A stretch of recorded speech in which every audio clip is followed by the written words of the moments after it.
So Lorenzo told Drew that you can't have any loose ends in this game after he ordered the kill of this girl. But with Drew, there is a huge loose end which is close to him, and he knows what needs to be done and who needs to be eliminated the exact same way Kino was. But does he have what it takes to kill someone he loves? Now Cain was someone who said you ain't a real killer till you kill someone you love, and he was very close to pulling the trigger on Ev, and the streets definitely need a body. So in this video, we're gonna run through a few more storylines from episode 7 with Drew, Carrie, Cain, and some parallels to raising Canaan, with a few of your comments as well, and a deeper look at the meaning of Lorenzos tattoos. So with that being said, let's start with Lorenzos tattoos. Now the tattoos on Lorenzo's chest is identical to the cards given by the Mendez cartel on the original Power Show with Ghost. And just to clear up any confusion, it is the Jimenez cartel, not the Mendez cartel. But the actual meaning of a spiderweb tattoo actually symbolizes someone who spent a very long time in prison. So do I think it means anything in terms of a connection to the Jimenez cartel? I don't think so, because not everybody in the show is connected, and he's been inside for 10 years anyway. But the actor who plays Lorenzo, Alberto Colon,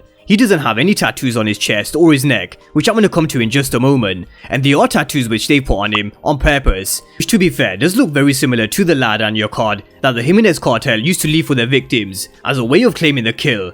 But the spiderweb tattoo goes back to the 1970s and 80s, and people who have been incarcerated for a very long time. Sometimes they even have to earn the right to have such a tattoo. Some gangs would probably have you kill before you can get the spiderweb tattoo. So that's my thoughts on this one. I don't think there is any connection to the Jimenez cartel. Now, he does have another tattoo on his neck of an hourglass, which you could say represents strength and power. But it also does mean time is ticking for Lorenzo, and it actually represents the reminder of death. And nobody can escape death. So live life to the maximum while you can, before your time runs out. So these are the two meanings which I believe are behind Lorenzo's tattoos. So let's move on and talk about Drew and this whole situation with Ev, and how the streets need a body, because there can be no loose ends. Because Cain wasn't wrong about Drew's boyfriend. He's one reason why this shit is going on with Tariq, but Cain is the number one reason, and I couldn't agree more. He's not wrong about Ev, but they would never have been in this situation if Cain never sent Bars to kill Tariq at Stansfield, because all that did was just have a knock-on effect from Bars being killed,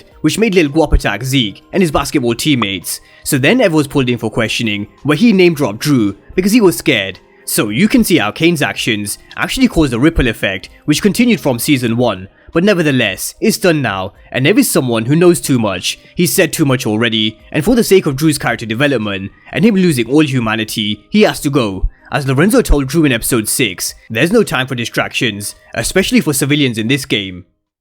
And you can only trust the right people. Even outside the game, there's no such thing.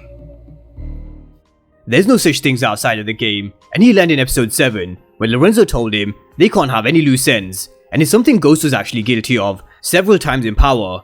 But Drew knows exactly what he needs to do, and he was this close to killing the person that he loves, until he received the text from Ev, which stopped him. And could this cost the Tejadas? Of course, he should definitely have eliminated the threat, but Drew not killing Ev, that means Kevin Whitman will definitely come back and question him about the statement that he gave before. And we also how Whitman pressed Zeke. So is Ev someone who can hold it down while he's being questioned? I'm not so sure, but he needs to go. And now we've seen what Drew's capable of. He's definitely someone who's caught a body before, because of the way he killed Kino. He didn't even flinch. So we know what Lorenzo meant by Drew being able to handle himself in the streets. But could we come across a scenario where Ev is pinned for the murder of Jabari? Because someone has to go down for both Jabari and Ramirez, and it doesn't look like it's going to be either Tariq or Cain, because both of them need each other, and Davis McLean made it crystal clear. If Tariq goes down, then Cain goes down as well. And if Cain goes down, you know he's going to take Tariq with him. So I can't see it being either of them, but it goes back to how I mentioned at the start of the video, you ain't a real killer till you kill someone you love. And I see Ev's death more likely than him going down for the murders, but another body dropping on campus would really make shit worse. So who knows if it happens in season 2 or season 3, but you can bet it's going to be Drew's Michael Corleone moment, which really pushes Drew into the family business and really turns him into a savage. But continuing this theme where the streets need a body, Carrie is definitely one who's compromised in this case, in so many ways. Let's not forget, she started off as a main suspect in episodes 1 and 2, with Kevin Whitman looking very closely at just Carrie, mainly because he was still salty about their past relationship, but there was a connection there with how she was sleeping with both Jabari and Zeke, but not just them two, with Kevin Whitman and Davis McLean in the past as well. But her biggest issues comes with how she manipulated Lauren into wearing the wire and lying about who the main suspect was because she wanted to catch Tariq. Albeit she was on the right lines, She's someone who's fucking with Monet's business, she's messing with the St. Patrick, and now she's coming after Davis McLean's client. And he warned her she's playing a very dangerous game, because he'll do anything to make sure his client goes free, and even if it means pinning Carrie, I think McLean is very well capable of doing so, just to make sure he keeps his 100% win record, because let's not forget, he was willing to give up Tasha's own son to make sure his client won in season 1, so I don't think he'll have any issues putting the blame on someone else. And I am definitely still sticking with my Carrie death prediction, but I think she'll have to get fired first from Stansfield, which I do think is well on its way to happening. But we all know Power, they love to manipulate and twist these storylines, so let's see what happens with Carrie. But let's move on and talk about a correlation from Power Book 2 Ghost and Power Book 3 Raising Canaan, and it's a follow-on from something I mentioned last week, with how I said keep in the back of your minds, with what Canaan said to Tariq in the hallucination scene. It's always the ones you love the most, and it is definitely something we'll be talking about during Raising Canaan Season 2, especially with the ending of Season 1. And the situation with Mecca is similar to Detective Howard in Raising Canaan. They both want their sons to know the truth about them, except Mecca straight up told him, whereas Howard didn't. And just to expand on this, both mothers, they're cruel as fuck, because they've been lying to their kids their entire lives, but their argument will be they were doing so to protect them. Raquel and Monet, they both want to keep their kids away from their fathers, just to make sure they never come in harm's way or nothing ever happens to them. And you can actually see some similarities between Raquel and Season 2 Monet, with the way they've been treating their kids.